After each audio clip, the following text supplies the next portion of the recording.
sakam.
Tisa sa bendisyonam kadimat apo ti mensaherom itanga aldaw. Ken titunggal may sa kada kami o apo. Pakawanan na kami kadagiti basbasol ken nagkurkurangan mi. Tulungan na kami kumaapo, masuruten dagiti paglintigam, ket ti ayat mo kuma, iti makita kadagiti aramid ken gargaraw mi. Dagitoy apo iti dawat ken kararag mi, tinasantuan ken nasamit anagan mo Jesus. Amen. Amen.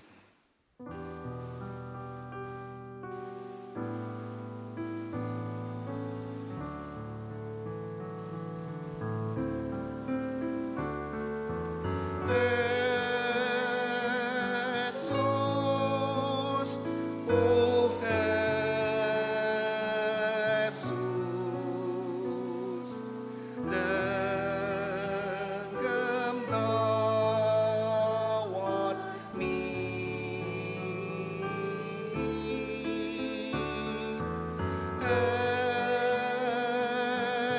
Jesus, oh Jesus, danggam dawat mi. Amen.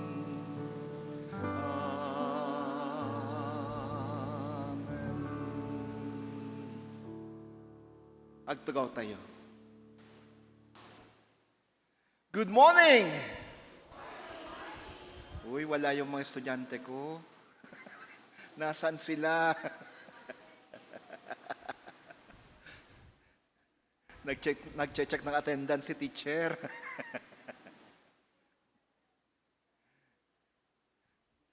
This is a day that the Lord has made. Let us rejoice and be glad in it. Dahil ito'y ti aldaw, nga narami ti apo, agragsakan, agrambak tayo.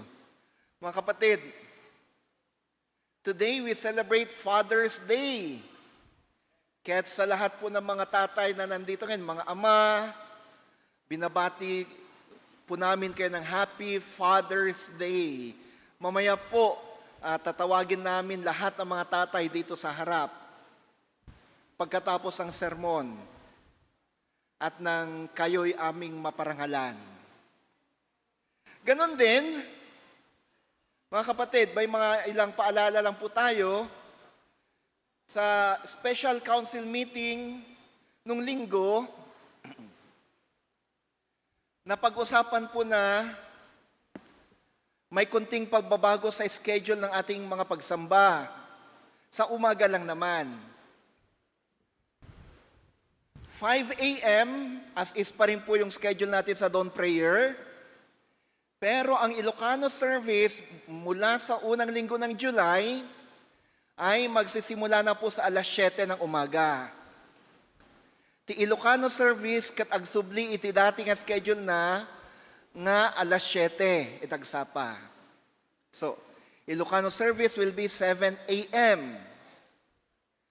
Ginggay iti alas 8:30 wano nag-overtime man alas 8:40. Kan iti Tagalog English service wano traditional service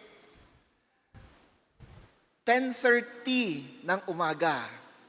Alas 10:30 po. At 10 rather. Alas 10. Yes, 10 o'clock. So, Ilocano 7 a.m., Tagalog English or traditional will be 10 a.m. Yun po yung mga bagong schedule ng ating mga pagsamba sa umaga. So, yung mga medyo pag dumating ay 7:40,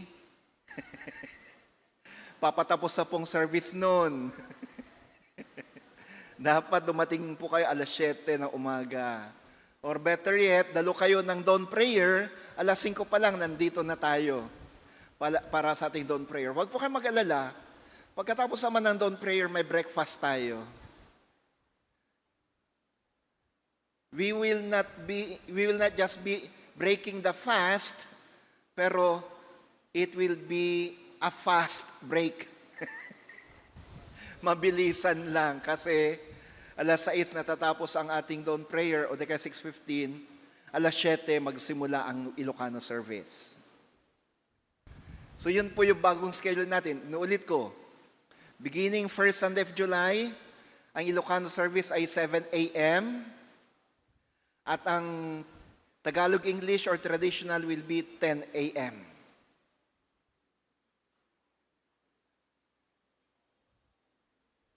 Sunod po, ang ating Vacation Church School or VCS ay magsisimula na po bukas. Yay! Uy, ba't yung ilan lang pumapalakpak? Handang-handa na po yung mga teachers natin. Dito sa NAX, Teacher Abby, anong oras ang simula? 9 to 11. 9 to 11 dito sa NAX, sa may Muñoz, sa may Blumentritt at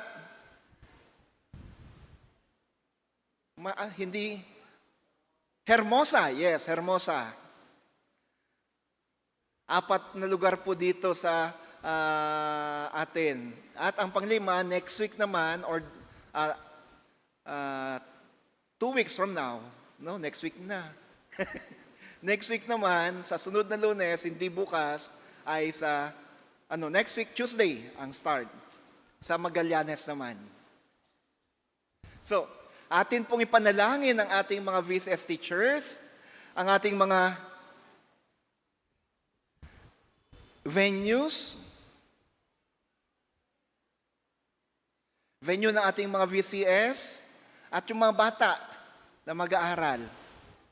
At, mga kapatid, patuloy pa rin po bilang inyong admin pastor, ako po'y nananawagan sa inyo na sa lahat ng gustong tumulong sa ating VCS, be it finances or in kinds, maring sa pagkain ng mga teachers, lunch nila, or merienda ng mga bata, kontakin lang po ang office. Either si Teacher Ethel or yung dalawa natin magandang diakonisa, Teacher Sharon, Teacher Abby. Kontakin lang po ninyo sila at sabihin nyo, magbibigay po ako ng tulong para sa ating VCS. I want to partner in the VCS ministry of the church. So, last year po, marami pong mga dumating na tulong sa atin sa VCS. And maraming salamat po sa mga nagbigay ng tulong. Ngayon, ako po'y nananawagan muli sa inyo, sa mga gustong magbigay ng tulong para sa VCS, you are most welcome. Paano? be it in cash or lunch ng mga teachers. Alalahanin po ninyo, 4 po ang venues natin ngayon. Marami pong teachers, marami po tayong teachers, at marami din po tayong mga pamimirendahing mga bata. Ang estimate na gagastusin para sa VCS ngayong taon na to ay 180,000. O mas malaki pa. Rough estimate lang po yun. At naka-estimate na rin yung bilang ng mga bata. Limited lang yung bilang ng mga bata na nakalagay doon. Baka mas marami pa. So, paano natin ipoprovide yun? Sa pamagitan ng ating ng pundo ng iglesia at ng mga tulong na manggagaling sa atin. Muli po, ang VCS natin magsimula na bukas, 9 to 11. At sa mga gustong tumulong, tumawag lang po kayo sa office. Batiin natin lahat ng mga nagdiriwang ng kanilang kaarawan sa linggong ito. Sino-sino nga bang mga birthday celebrators natin sa linggong ito? Ayan, Dan Rian Batalyon, Marco Antonio Racal, Dr. Jamie Sansano, Imelda Villarosa, Kennedy Fisico, Jose Paulo Gonzalez, Lex Justin Laguerta, Remedios Consunhi, asan sa Teremi? Ayun.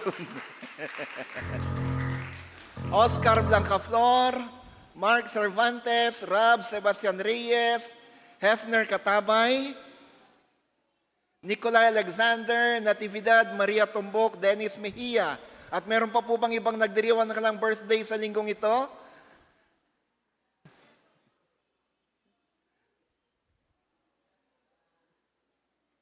Ayaw tumayo?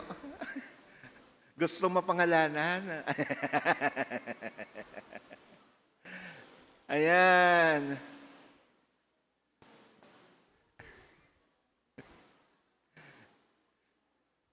Jessica May Galinato.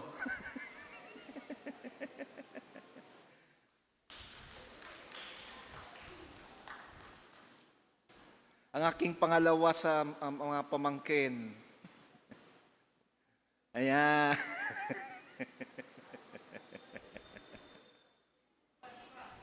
Sino pa? Oh.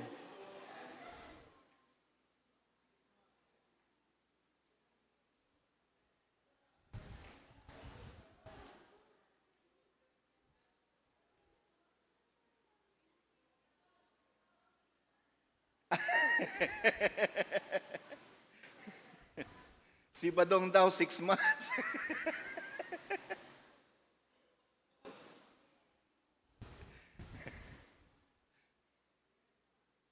Sige po, pwede po bang extend natin ating mga kamay patungo sa kanila at atin silang ipanalangin? Narito po sa harapan namin, Panginoon, mga kapatid na nagdiriwang ng kalangkarawan sa linggong ito. Maraming salamat po sa buhay nila, sa bagong taon na inyong pinagkaloob sa kanila. Dalangin namin ngayon na sila inyong pagpalain, basbasan, ingatan, tulungan sa kanilang bawat araw at bawat gawain. Sa pag-aaral ng mga estudyante, Panginoon, tulungan sila sa patuloy na pagiging mabuting alagad ng mga anak mong to, kayong siyang gumabay sa kanila. O Diyos, ipagkaloob sa kanila lahat ng kanilang mga panalangin at pangangailangan. Gawin mo ito bilang iyong regalo sa kanila. Sa ngalan mo, Kristo, kami nagpapasalamat. Amen at Amen. Happy birthday to you. Happy birthday to you. Happy birthday, happy birthday. Happy birthday to God bless you always. God bless you always. God bless you always. God bless you. God bless you. God bless you always. Happy birthday and God bless po. At ngayon naman mga kapatid, dyan na kayo. Dyan muna kayo. Lo, doon muna kayo.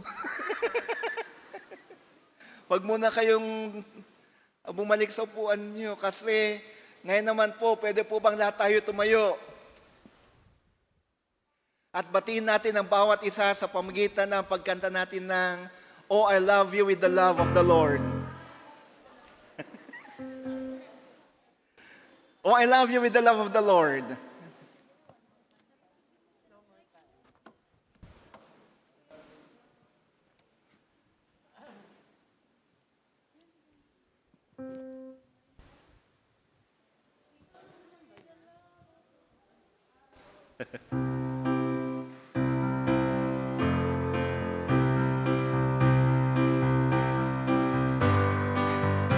Oh, I love you with the love. Oh, come on.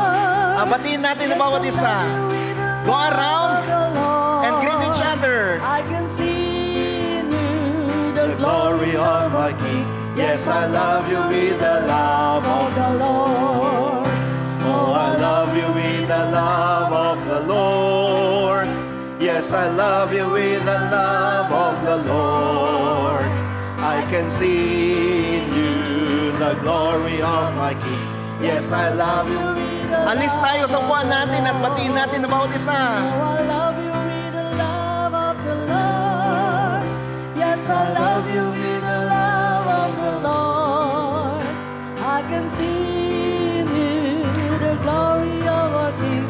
Yes, I love you with the love of the Lord. Oh, I love you with the love of the Lord. Yes, I love you with the love of the Lord. I can see in you the glory of our King. Yes, I love you with the love of the Lord.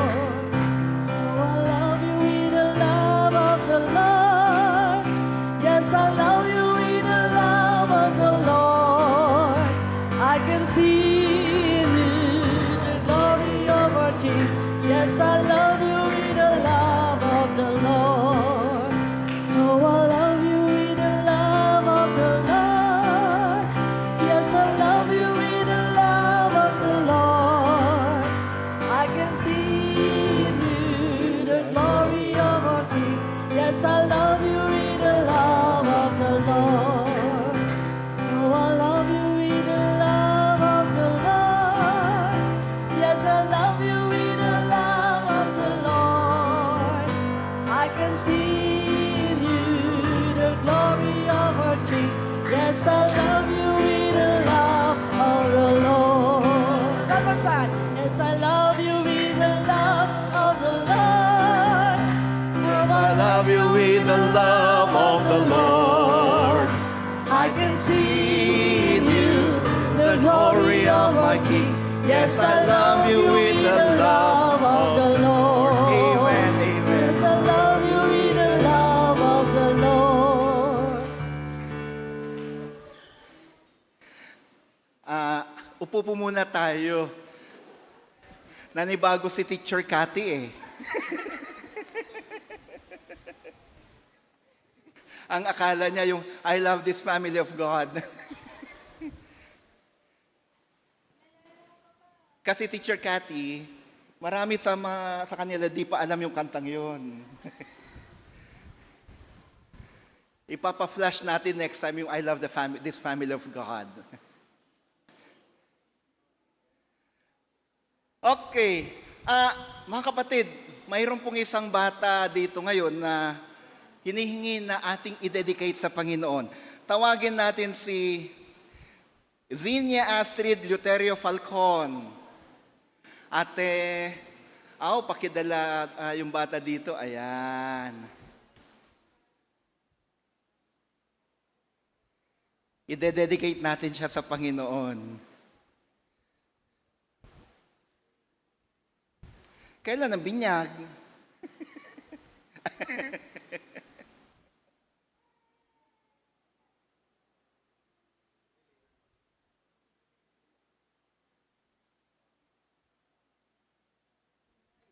Zinia. Hello, baby. Sige po, tayo po'y manalangin. Sorry. Sa umagang ito, O Diyos, kami humaharap sa iyong banal na altar. At nasa amin ngayon, harapan, si Zinia Astrid Deuterio Falcon. Bilang mga pastor at sa pagpapatong na aming mga kamay sa kanyang ulo, we dedicate her now unto you. As we have this dedication, Lord, we ask you, bantayan si Zinia, alagaan siya. Gawin mo siyang isang huwaran sa pamilya. Kaaya-aya siya sa lahat ng tao, lalo na sa harapan mo. At sa pagdededicate namin siya sa kanya sa iyo, dalangin namin.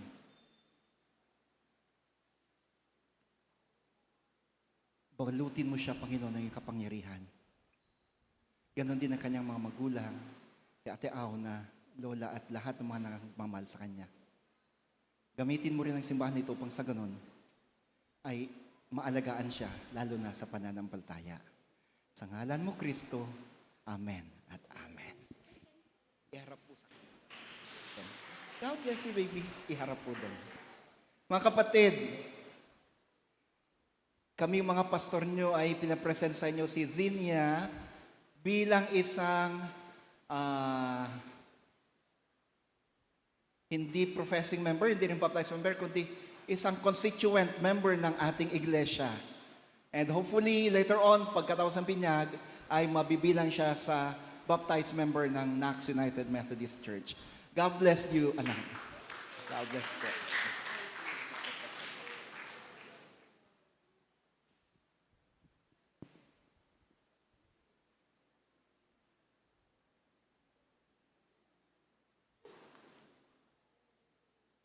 Ti panakabasa tinasantuan asurat amasarakan itidaan atulag ti Proverbs 4:10 chapter 4 verse 10 to 13. Denggendak anak ko, ipapusom dagiti saok tapno at iddog to ti panagbiag mo. Insuruken ka ti kinasirib ken ti rumbeng a panagbiag. Awan to ti manglaped ti dalan mo no magnaka ana insiriban. No agtaray ka saan kanto a maitikleb. Laglagi pem akan kanayon ti inadal mo. Iti adal mo isut biag. Biag mo alwadam ana imbag. Ti sao ti apo. Agyaman tayo iti Diyos. Tumagder tayo iti panakibasa ti nasantuan ng Ebanghelyo segun ken San Marcos.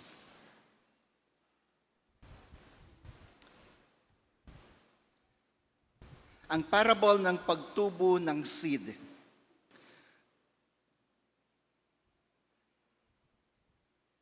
Nagkwento uli si Jesus. Ganitong kaharian ng Diyos. May isang magsasaka na naghahasik ng mga seeds sa bukid niya.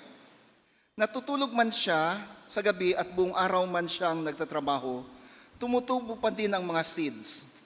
Hindi niya alam kung paano nangyayari yun. Ang lupa kasing dahilan kung bakit tumutubo at namumunga ang mga halaman. Uusbong muna yung tangkay ng halaman, tapos lilitaw yung pinakabunga at magkakaroon yun ng mga butil. Pag hinugna ang mga bunga, aanihin na lang ito ng magsasaka pagdating ng harvest time. Tinanong sila ni Jesus, saan pwedeng ikumpara ang kaharian ng Diyos? Anong parable ang pwedeng gamitin para i-explain ito? Para itong isang mustard seed, itong pinakamaliit na seed sa buong mundo, pero pag tinanim ito at tumubo, pinakamalaki ito sa lahat ng tanim. Malalaki at mahahaba ang mga sanga nito, kaya nagpupugad ang mga ibon sa lilim nito. Ganito ang mga parables na ginamit ni Jesus. Nagturo siya sa mga tao sa abot ng maintindihan nila. Wala siyang tinuro na hindi ginamitan ng parables. Pero kung sila na lang ng mga disciples niya, na-explain niya sa kanila ang ibig sabihin ng lahat. Mga kapatid, ang Ebanghelyo ng Panginoon. Madayaw ka o Apo Hesukristo.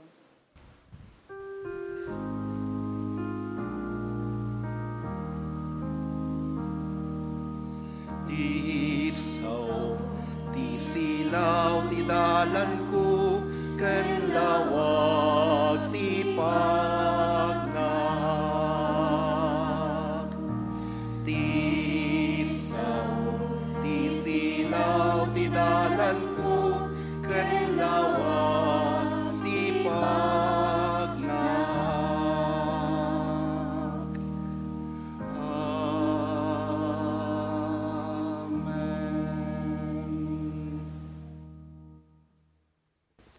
kay manggigan iti mensahe ti kanta ngay paay ti Ilocano Choir.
To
Thank you, choir.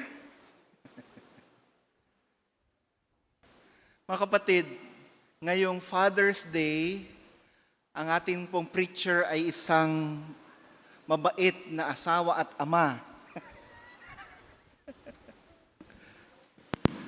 At syempre, hindi lang mabait. Gwapo din. Yun ang pinaka. Anong kulang, Kuya Ala? Ang isa po sa ating pastor dito sa NACS, United Methodist Church, Reverend Sunny De La Peña. Pastor Sunny?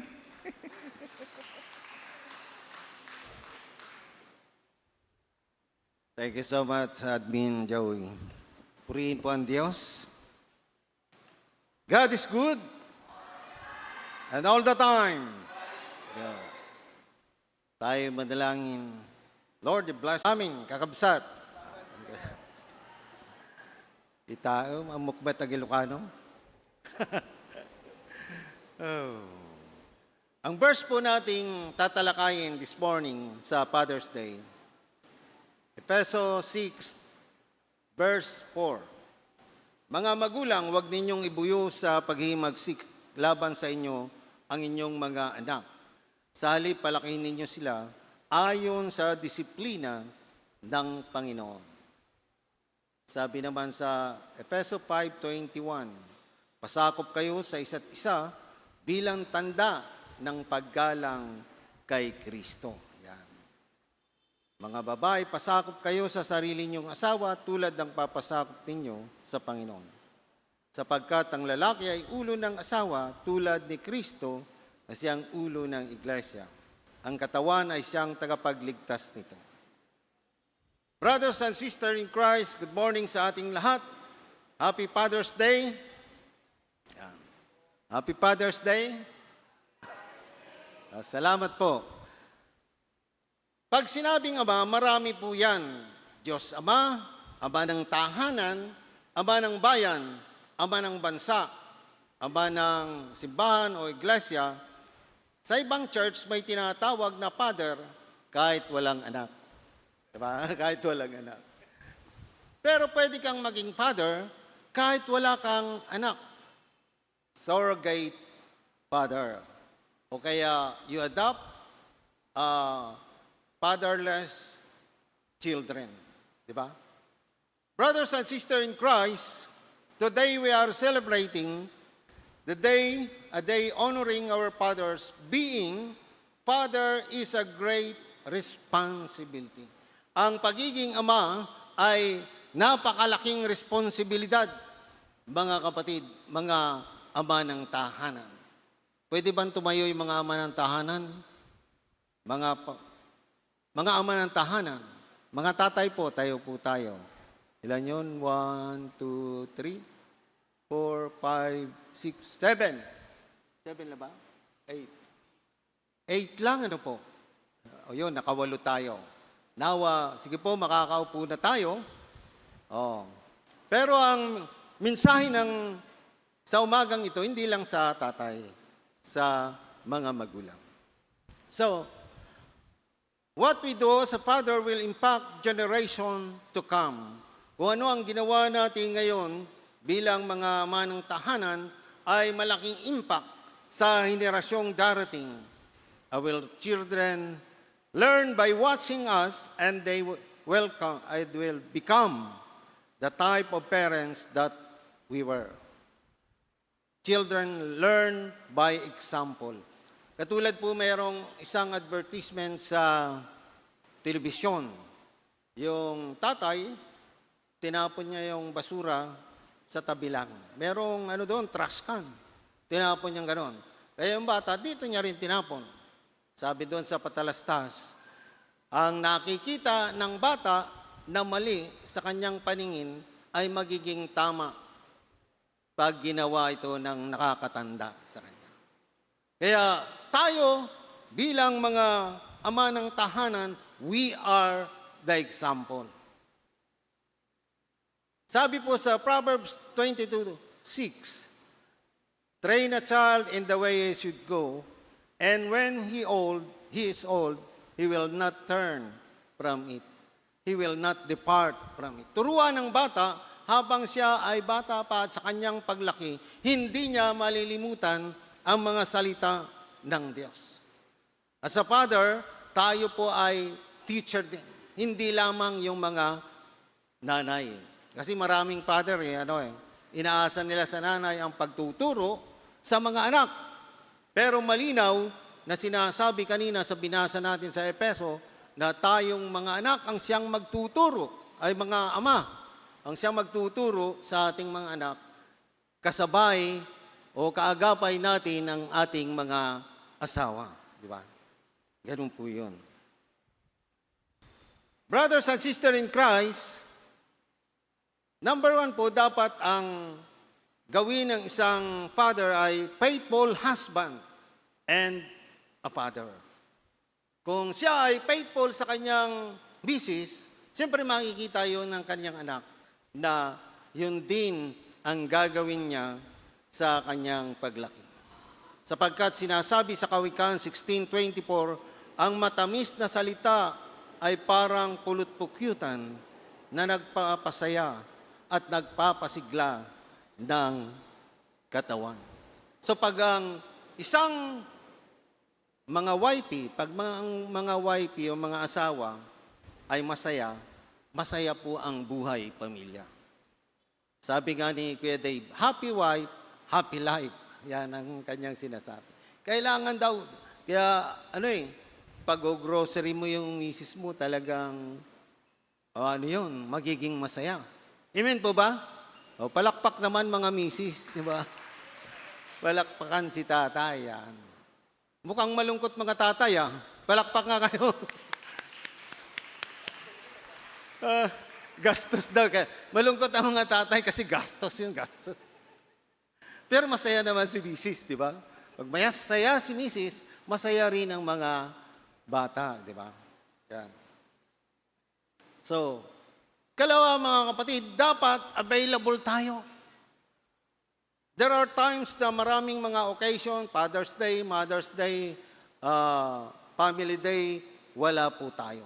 Maliban yung sa abroad at saka yung mga sundalo talaga, exemption po yun. Kasi malayo talaga sila sa pamilya. Ganun po ang mangyayari. Pero yun nga nakalulungkot, pag malayo, talagang merong sakripisyo sa pamilya. Pero dapat lagi tayong available. Marami ng ngayon, gadgets katulad ng cellphone, laptop, na pwede tayong makakontakt sa ating family kung tayo po ay malayo sa kanila. Napakaganda na malaman natin sa simpleng bagay ay nakatutugon tayo sa pagiging masaya ng ating mga pamilya. Sabi sa Matthew 5:16, gayon din naman dapat ninyong paliwanagin ang inyong ilaw sa harap ng mga tao upang makita nila ang inyong mabubuting gawa at papurihan ang inyong amang nasa langit. Ang example natin bilang mga ama ay ang amang nasa langit, na kung paanong minahal niya ang kanyang bugtong na anak at minahal niya tayo, gayon nga lamang, yung pinakamamahal niyang anak na si Jesus ay siyang nag-sacrifice sa krus ng Kalbaryo dahil sa atin. To become a father, there are many sacrifices, mga kapatid. Na yung ating mga kapritsyo ay hindi na yun. Nung binata pa tayo, hindi na yun lahat masusunod. Because we have a family. Dapat ay nakatuon na ang ating kaisipan, ang ating gawain sa pamilya. Siyempre, number 1 sa Diyos. Pangalawa sa pamilya, sa iglesia, at sa bayan. Para natutupad natin yung tinatawag na love God with all your heart, with all your mind, with all your souls, with all your strength, and love your neighbor as you love yourself. Because our wife is our neighbor, our children is our neighbor. Hindi lang yung kapitbahay. Kasi pag lumagpas ka na sa kapitbahay, pero wala kang ministry sa tahanan. Pero minsan, mahirap din. Katulad namin, parehas kaming pastor. Magkaiwalay ang destino namin. Merong gap na, kasi mula siya dito, sa akin ng isa naming anak, kaya lang talagang pinasamahan namin sa mga pamangkin para merong kasama. Kasi pag nag-iisa, medyo iba ang doon, iba ang pagdidisiplin. Kaya para may kasama, nag-ampon kami ng pamangkin. So para maiba yung kapaligiran niya, yung nature ng kapaligiran niya. Hindi lang siya mag-isa. So ganun po, gagawa tayo ng mga paraan upang matugunan ang pangangailangan ng ating tahanan. Pero hindi po tayo perpekto. Hindi naman tayo perpekto. Sunod po ay kailangang tactful. Ibig sabihin, hindi tayo tactless. Sometimes our decision, biglaan po mga decision natin, being a father, minsan merong mga nangyayaring hindi maganda sa ating pamilya. Supposed to be ang ating mga pagsasalita, very diplomatic, ganun po. Nung binata ako, mainitin ulo ko pero nung nag-asawa ko, at lalo nung naging pastor ako, ay natutunan ko yung diplomasya. Mahirap sa simula, pero natututunan kapag iyong pinag-aaralan, mga kapatid. Sabi ni pastor, mabait daw ako. Hindi po ako dating mabait. Ngayon na lang po, ngayon. Kasi pastor na tayo. Purihin po ang Diyos. Amen. So, ang sabi po sa Kawikaan 15:1, ang malumanay na sagot, nakapapawi ng galit. Di ba napakaganda? Ang malumanay na sagot, nakapapawi ng galit. Ngunit sa tugong marahas, puot ay hindi mawawaglit. Nung panahon ng mga lolo't lola, na manaata sa Espanyol, kapag nagalit, palo ng palo sa mga bata, kaya rebellious yung mga bata pag lumaki. By galit yun sa magulang. Ako, bira ko lang na palo yung anak ko, pero pitik lang. Pero nung medyo malaki, sabi niya, nung minsan pinalo kong gano'n, sabi niya, sige, pumalo kayo, ay marunong sa sa computer. O nababasa niya yung Bantay Bata, isusumbong ko kayo sa Bantay Bata. Imagine that. Ang mga bata yan, pero kala mo walang pag-iisip, na tatanim po yan sa kanilang isip at puso. Kaya kailangan be tactful. Iniisip natin ang ating mga ginagawa. Hindi madaling magpalaki ng bata. Mas lalong hindi madaling magpalaki ng matanda. Di ba? Mas madaling magpalaki ng bata, mga kapatid. Yan. So, be tactful. Tactful po tayo, diplomasya, diplomatic. Kahit na nagagalit ka, ay talagang naroon ang malumanay na pagsasalita. Malumanay. Pag nag-away na yung ama at anak, yun ang mahirap, di ba? Pag nagsuntukan na sila. Pero pag ikaw ay ginagalang ng iyong anak dahil sa iyong diplomasyang pananalita, pangangaral, siyempre dapat may word of God. Kasi maraming sermon without the text. Sermon lang ng sermon mula umaga hanggang hapon, walang teksto. Tapos iba pa ang mga sinasabi,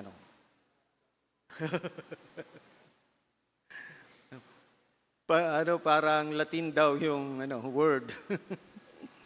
So,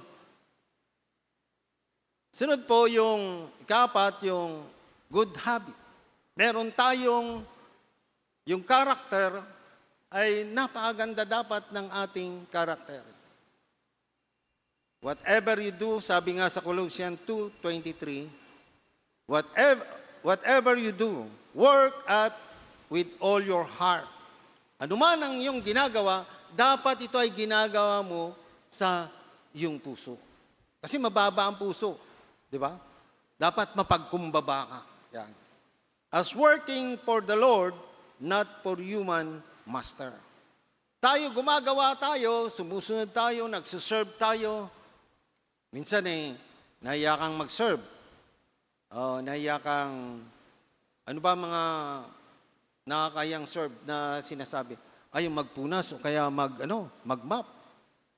Minsan doon sa Valenzuela, nag-map ako. Ay, pastor, nakakaya namang ikaw nagmamap. Ay, hindi pa dumating siyempre yung temple keeper, may basa, nagmap ako. Hindi nakakahiya yun. Serving the Lord yun. Ikaw ay nagsaserve sa tao, pero parang nagsaserve ka sa Panginoon. Hindi po nakakahiya yun. Na yung ating Panginoon, mas nakakahiya yun. Kung siya ay anak ng kataas-taasang Diyos, bumaba sa lupa, hindi lamang nakipanayam sa atin, kundi nagpaalipin pa. Sabi, nagpakumbaba, higit pa sa isang alipin. Hindi pumantay sa tao. Di ba? Ngunit siya ay naging bantog, naibandog ang kanyang pangalan. Nagtagumpay siya dahil siya ay nandoon sa krus ng Kalbaryo. He sacrificed himself for our sins, your sins, my sins. Brothers and sisters in Christ, He died in the cross of Calvary. Ayaw niyang tayo ang mamatay na may ganong karanasan. Nais ng Diyos na tayo ay mamatay na mabuti ang ating paglilingkod sa pamilya, sa iglesia at sa bayan. Kaya nga, anuman ang ating ginagawa, mga kapatid, lagi nating tatandaan. Do it like working for the Lord. Huwag tayong mahiya. Huwag tayong mahiyang maglingkod na may kabutihan. Mas nakakahiyang gumawa ng masama. Nakalulungkot nga na minsan, sinabi, ama ng bayan, ama ng bansa, yun pang may kasong korupsyon. Di ba nakakahiya yun? Maganda kung ikaw ay ama, sa bayan man, sa pamilya, magaganda ang iyong nagawa. Yung kinakikitaan ng example. Yun po ang napaganda, mga kapatid. At sabi sa Corinthians 16:14, do everything in love. Gawin natin ang lahat ng bagay na sa mamagitan ng pag-ibig. At hindi tayo madidismaya, hindi tayo malulungkot. Sapagkat ang ginagawa natin, nasisiyahan tayo. Meron tayong passion and compassion sa lahat ng ating ginagawa, mga kapatid. Kalima po yung enthusiastic. In working with the family, dapat enthusiastic din tayo. Minsan, joker din tayo. Hindi lang laging, hey, hey. Wala po, para tayong military noon. Hindi po ganoon ang pagpapamilya. Iba sa military, iba sa pamilya. Ay madali pong sumama ang loob. Iba po, pag pinag-aralan po natin, lalo na yung formative years of the children, ay mahirap po yun. Kailangan po talagang napakaganda. Pero hindi ko sinasabing I am a perfect father. Kahit kami ay mga pastor, hindi namin sinasabing we are a perfect man, perfect father, perfect pastor. No. Nagkakasala rin kami. Pero tandaan po natin, kung tayo ay konektado kay Lord, lagi tayong 24/7 na nakaugnay at hindi po ito nag-expire. Prayer po ang katapat nun. Prayer with the Lord. Kung tayo po ay tama ba itong gagawin ko, Lord? Tama ba itong desisyon ko? I-consult po natin kay Lord. So, hindi lang laging parang leon tayo sa tahanan. Kailangan talaga yung mahinahon, maayos na pangangaral at susunod ang ating anak. Hindi perpektong susunod. Basta ang mahalaga, hindi siya gumagawa ng kasamaan sa kanyang kapwa. Napakahalaga na ito. Napakahalaga. Hindi ka na matatakot na siya ay mapupunta sa bilangguan o sa sementeryo. Di ba? Wala kang kakabahan.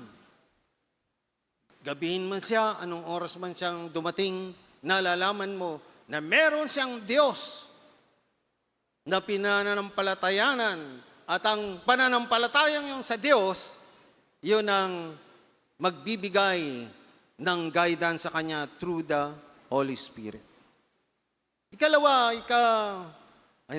Ikapito, yung dapat tayo, being a father, tayo ang leader ng tahanan, we are spiritually mature. Dapat meron tayong maturity sa ating pananampalataya.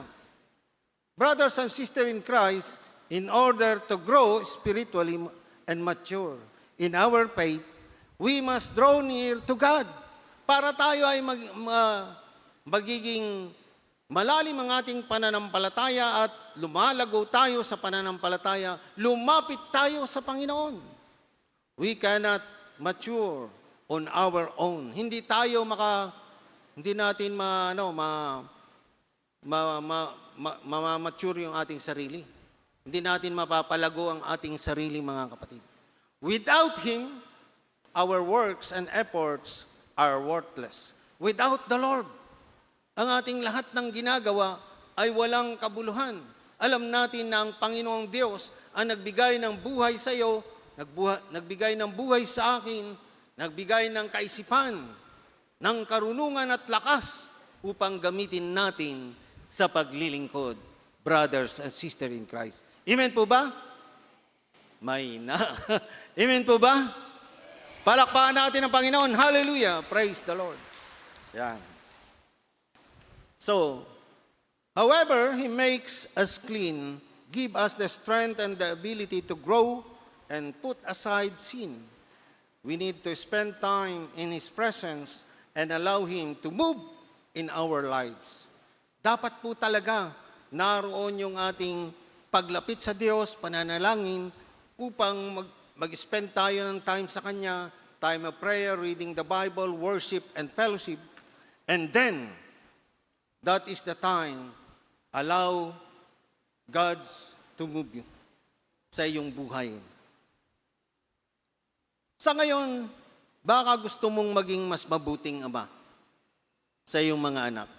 Tularan ang halimbawa ng ating amang makalangit, kasama ng iyong mga anak sa pisikal at emosyonal. Maghanap ng mga malikhaing paraan upang ipaalam sa iyong mga anak na sa iyo sila at hindi mo sila ipagpapalit sa mundo. Pero tandaan na likha siya, nandyan siya sa daigdig na ito dahil merong Diyos na lumikha sa atin. Umasa sa iyong mapagmahal na ama na ibigay sa iyo ang biyayang kailangan mo upang maging ama na nais ng Diyos kung ano ka. Nais ng Diyos na maging mabuting ama tayo. Yun ang nais ng Diyos. Tutulungan ka niya na sa anumang paraan, kumilala, magmahal, nagpapatibay sa iyong kalooban, sa pangunguna mo sa iyong tahanan. Today, brothers and sisters in Christ, your heart may be burdened for the many fatherless children living in your extended family. Ngayon, mga kapatid, maaaring meron kang bigat ng kalooban. Lahat tayo siguro meron. Na merong mga batang fatherless, walang mga ama. Yung iba nga, ulilang lubos na eh. Na sa mga extended family ninyo, sa church or sa community. Kaya yung iba ay inampon. May napanood ako sa YouTube, bata pa siya, inampon siya ng taga Netherlands na mag-asawa at siya ay naging CEO na doon. Tapos sa Jessica Soho yun. Bumalik siya, hinanap niya yung kanyang tunay na ina at nasumpungan na naman. Parang sa Visayas banda yun. At nagkatagpo sila. At tutulungan niya yung isa niyang kapatid at yung nanay niya dito sa Pilipinas. So, sa ganung kalagayan, ay pinagpala siya bilang anak. Ano po? Wala man siyang ama, wala na yung ama niya, magulang na lang, ngunit pinagtagumpay siya, bagamat siya'y inampon ng taga-Netherlands, mga kapatid. So brothers and sisters, allow the Father's heart to become your heart. Find a child to whom you can be a mentor, become a big brother. Saan si big brother? May big brother tayo dito, di ba? Na tinatawag, andyan ata sa may poste. Si big brother, tawag natin. Being a big brother, mentor, surrogate dad or grandpa, pwede po yun. Be there for them and share the heart of your Heavenly Father with them. Let them know how valuable they are. Ipapadama natin sa kanila na sila ay mahalaga. Hindi wag natin sabihin, ay anak ko lang kayo, sumunod kayo sa akin. Ako ang nagpapakain sa inyo. Ay yung masakit pa, may narinig ako eh. Ako nagpapalamon sa inyo. Apa, ano yun? Hindi man umiimik ang mga bata, tumatanim yun sa kanilang puso at isipan. Brother and sister in Christ, there is no need na to become na talagang napaka-superb natin. Just being present in a kid's life, dapat maging yung presente tayo sa buhay ng mga bata na merong valuable. Mahalaga yung buhay mo para sa kanila. Maranasan nila yung love of the Father, love of Jesus Christ, yung pagmamahal ng Diyos sa pamamagitan ng prayers, reading the Bible. Kami ngayon, hindi kami nakapagbubuo ng worship sa bahay. Pero yung meron kaming chat group, doon namin sinesend kasi magkakahiwa-hiwalay kami, magkakaiba-ibang oras namin sa pagdating sa bahay. Minsan pagdating ko, mag-isa lang ako. Minsan pag alis ko, darating yung isa. Panggabi kasi yung iba eh. Pero ganun na ang buhay ngayon. That is life today, brothers and sisters. Ngunit dapat tayong gumawa ng mga paraan upang naipapahayag pa rin natin yung mga salita ng Diyos. And remember, your prayers make a difference in the lives of the fatherless. Yung mga walang ama. Kaya yung isa kong pamangkin, wala nang ama yun. Kaya pinatira ko sa bahay, parang ako ang ama niya, pangalawang ama niya. Ganun po ang gagawin natin. Siyempre, anong sabi doon sa sweepstake? Charity begins at home. Unahin muna natin pamilya, tapos kapitbahay at iba, mga kamag-anak. Ulahin nating dalhin sa tahanan ng Diyos. Mahirap man, gaano man ang mga sagka o hadlang, manalangin tayo sa Diyos. Bigyan tayo ng strength, ng power to overcome all the powers of evil. Because God, walang makatatalo kay God. Very powerful po siya. And our brothers and sisters in Christ, Happy Father's Day. Marami pong salamat. Nawa ay magtagumpay tayo bilang ama ng ating tahanan. Sa Diyos po ang papuri at pasalamat. Palakpakan po natin ang Panginoon. Hallelujah.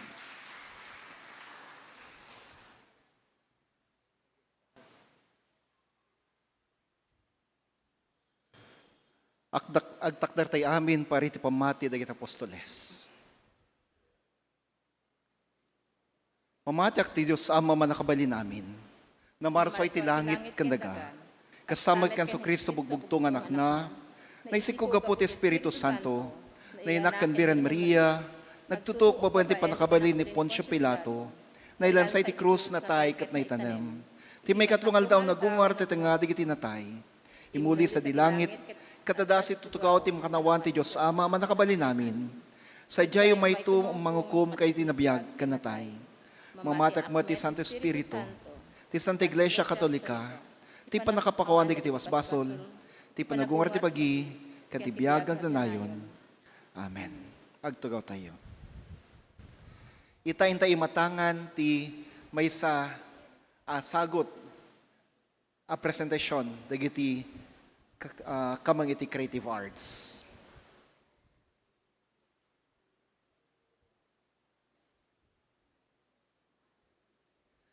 Daytoy ket sagud da kayo ti amin nga Ama.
Oh, I heard 1,000 stories of what they think you're like, but I've heard the tender whisper of love, the dead of night, and you tell me that you're pleased and that I'm never alone.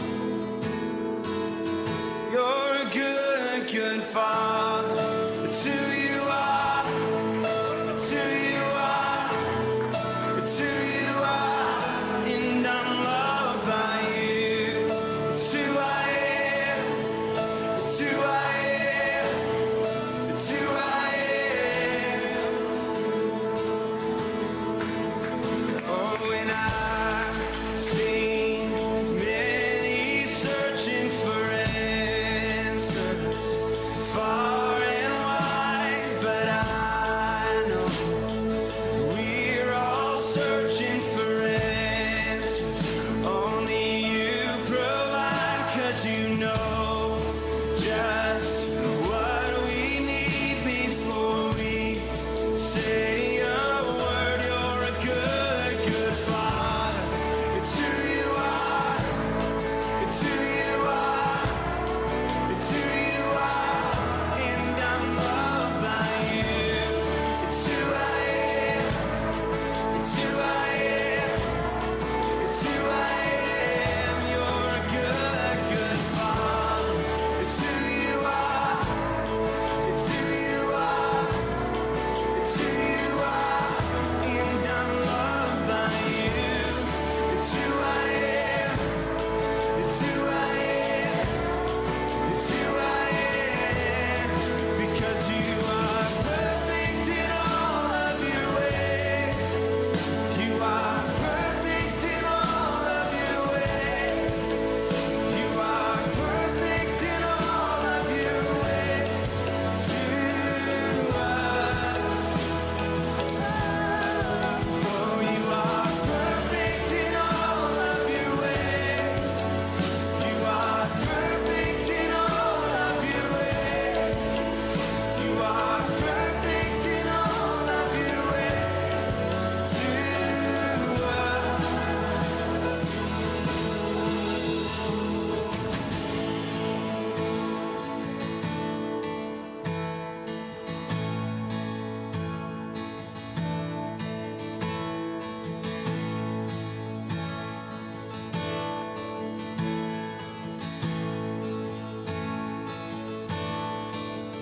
Oh, it's love so undeniable. I can hardly speak. Peace so unexplainable. I can hardly think as you call me. Deeper still as you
At ngayon mga kapatid, tinatawagan ko lahat ng mga tatay na nandito na pwede po bang pumunta kayo dito sa harap.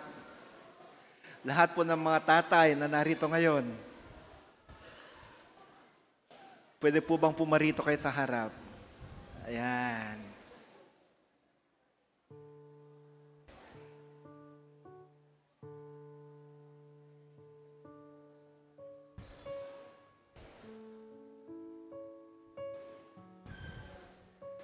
Sana nagustuhan nyo yung alay ng mga kakabataan natin sa inyo na isang sayaw. At ang ating Christian Education and Nurture, may bibigay po sa inyong token.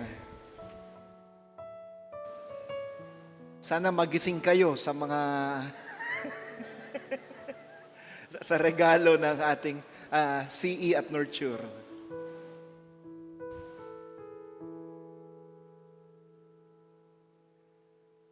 Can we just extend our hands toward the fathers now and let us pray for them? Narito sa aming harapan, Panginoon, ang mga ama ng simbahang ito at ng worship na ito. Salamat po sa buhay nila. Salamat po sa mga sakripisyo ng mga amang ito. Salamat po sa kanilang pagpapagal. Salamat po sa kanilang pagmamahal. Salamat po sapagkat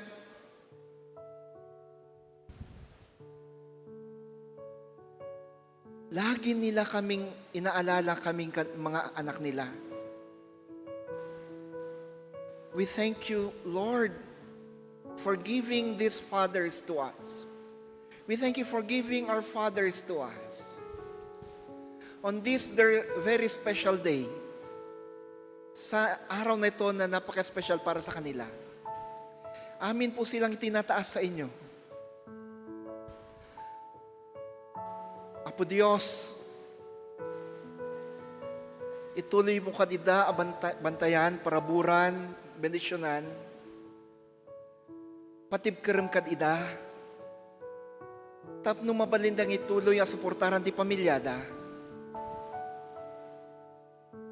Si kakadiwa po tinang runa, apagwadanda. May you be their model, O Father, Heavenly Father, in their being earthly fathers. Once more, we thank you for them. We thank you for their love. We thank you for their sacrifices. We thank you. Yes, we thank you. In your name, O Christ. Amen. Amen. Palakpakan po natin ang mga ama ng ating tahanan. Once more, Happy Father's Day and God bless po sa inyo.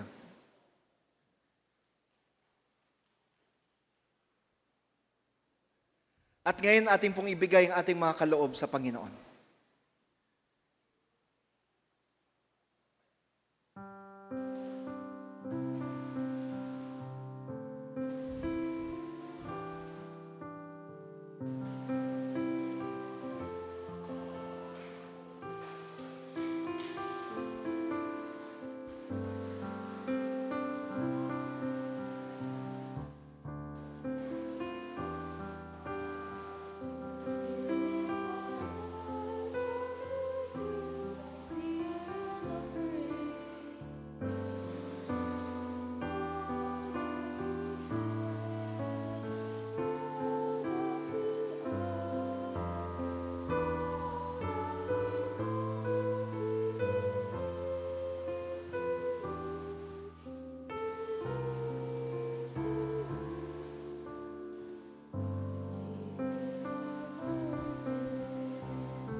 Toy dagitoy sagoting kam ipaydakan ka wapu, bendisyon magitoy. Pasantom dagitoy, armatam dagitoy tapno may palawa pay ti pagarian dito daga. Tapno may pakamupay tinagan mo kati mensahem kay ti amin asuli ti lubong. Basbasan mo mga anak mo na nagkalob sa mga ito ngayon, Panginoon. Bigay mo sa kanila, ibalik mo sa kanila ang sangdaang beses o may pa kung magkano man kanilang alay sa ngayon. Sapagkat ito naman talagang yung kalooban, kagustuhan para sa amin ang mamuhay ng sagana. Muli gamitin mo mga alay na to sa kalululhati ng iyong pangalan. Sa ngalan mo, Kristo, Amen at Amen.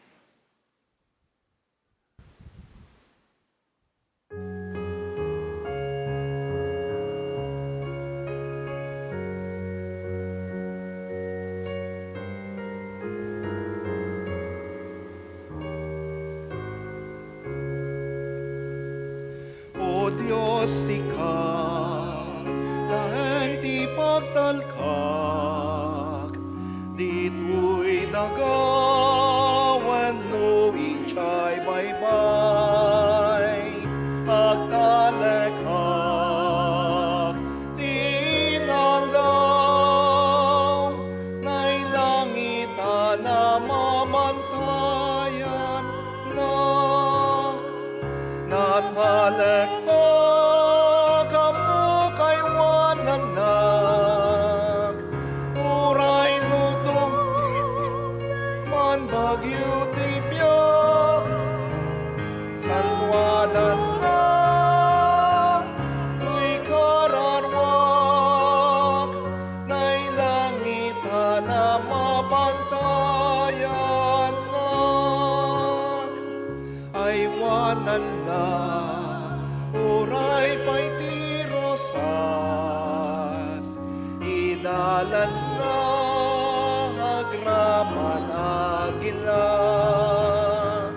amok ti Diyos malagip na na'y langitan na mabantayan na nakalaka kamu kay wananak, uray nutong tengman bagyo ti biyak, salwanan na tuy kararwak, na'y langitan na mabantayan na uray titeng at agitin layon, iti gubat wenno ti kulungan, uray numay dadanasan, na'y langitan na mabantayan na. Amo kay wananak, uray nudong tengman bagyo ti biyak, salwadan na tuy kararwak, na'y langitan na mabantayan na. Kararag tayo.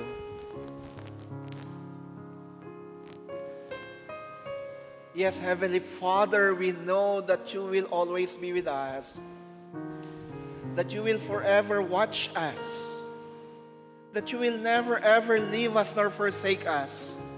Di minsan, o dakilang Ama, di mo kami iniwanan, di mo kami pinabayaan. Kami lagi mong binabantayan. Batid mo kung kami dumaranas ng mga matitinding pagsubok sa buhay. Batid mo kung kami may mga problemang pinagdaraanan. Batid mo kung kami may sakit. Batid mo kung kami gipit na, walang-wala na. At kapag dumarating mga sandaling yan, mga panong iyan, ikaw o dakilang Ama, dahil sa iyong pagmamahal sa amin, ay ipinagkakaloob ang bawat pangangailangan namin. Ni minsan, Panginoon, di namin naranasan na kami talaga inyong iniwan. maraming salamat po. O Diyos,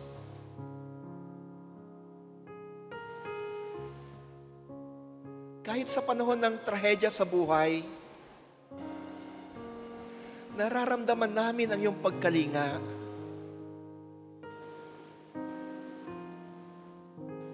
Sa mga panahon na parang wala ng pag-asa, pinaparamdam ninyo ang iyong pag-iingat at pagmamahal. Maraming salamat po. At ngayon, O Ama, sa panahon ng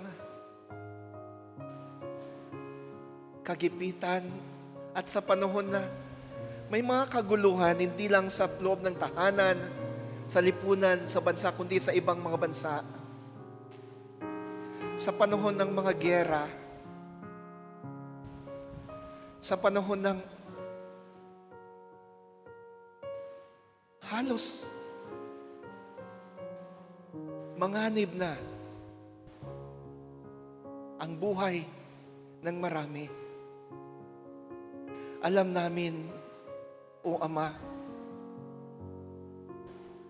na ang iyong dakilang kamay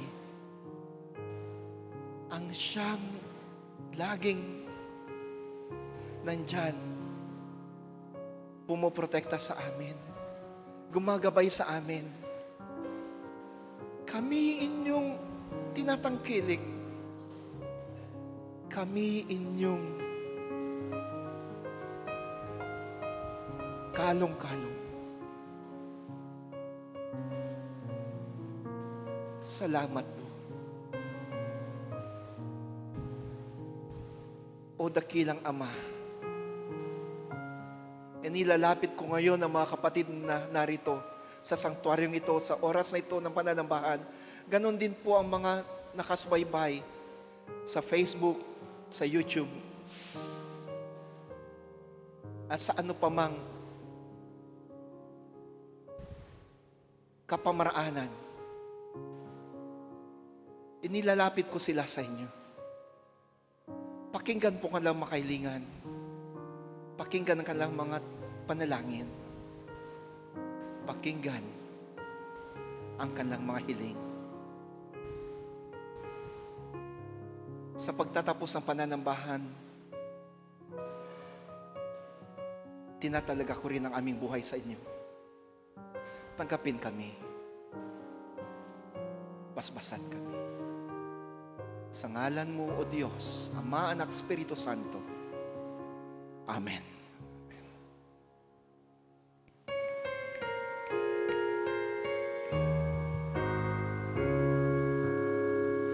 Uray nasib nga titinalanan, wiso ti pastor mangaywan kanya, ingatong nga gloria na, ngay langitan na mabantayan na, natalaga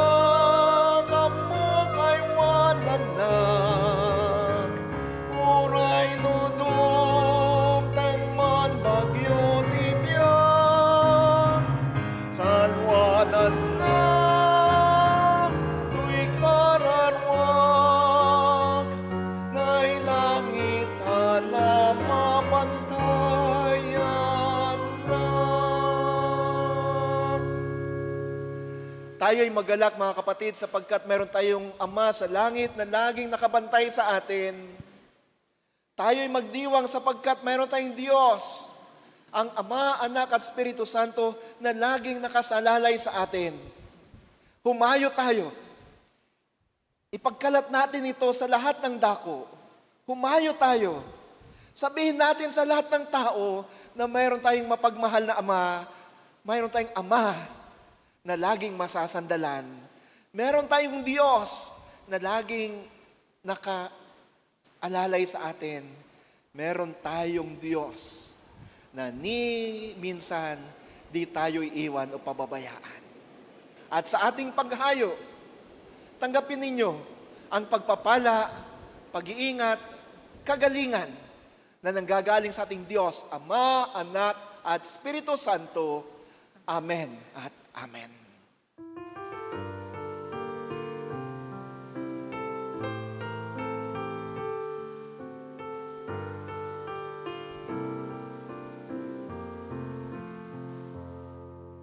Di bendisyon di Dios eterna ken ka, para purna eterna pamilyam. Di masakbayam, tawidan na santuan, bendisyon iti Dios kanay eterna. Itet na tunggal lumay ka, itet na tunggal mapan ka, mabigbig ko mati pusum, bendisyon ti Apo. Ti bendisyon ti Dios itet na anak mo, para purna itet na tapapum. Ti masakbayam, tawidan na santuan, bendisyon iti Dios kanay iten.